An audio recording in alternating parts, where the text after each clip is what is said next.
अजय जी के टिक में आप सभी का स्वागत है। आज हम लोग विषुवत रेखा के बारे में पढ़ेंगे। विषुवत रेखा क्या होता है, यह किन किन देशों से होकर गुजरता है, उसको शॉर्ट टिक के माध्यम से याद करेंगे। तो शुरू करते हैं। सबसे पहले विषुवत रेखा क्या होता है। जो पृथ्वी है वो कैसा है, गोल है। तो पृथ्वी के बीचों बीच एक काल्पनिक रेखा खींचा गया है।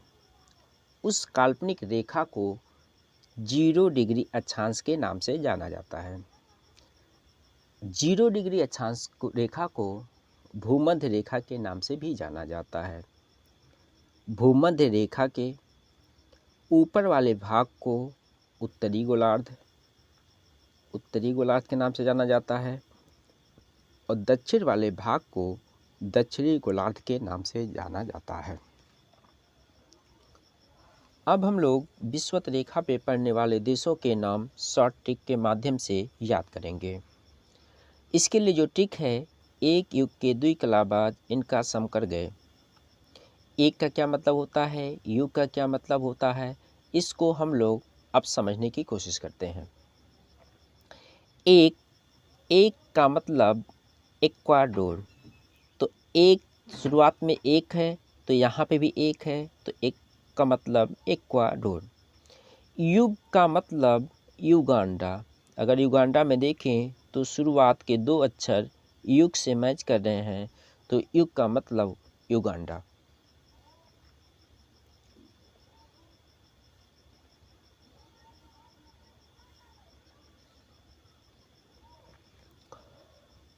के का क्या मतलब हुआ, के केन्या, केन्या। दीव अगर हम देखें यहाँ पे दीव, तो मालदीव में दीव लास्ट में है, तो यहाँ से हम लोग पकड़ सकते हैं दीव का मतलब मालदीव।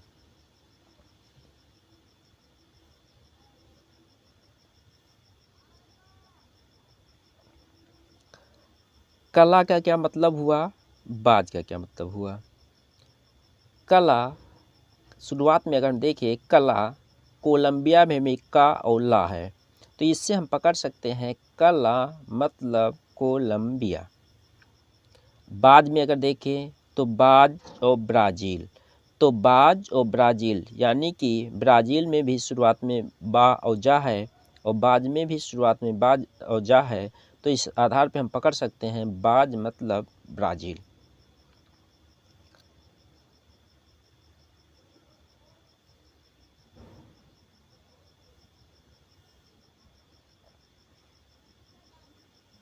इन मतलब इन मतलब इंडोनेशिया। का मतलब का मतलब कांगो गणराज्य, लोकतांत्रिक कांगो गणराज्य।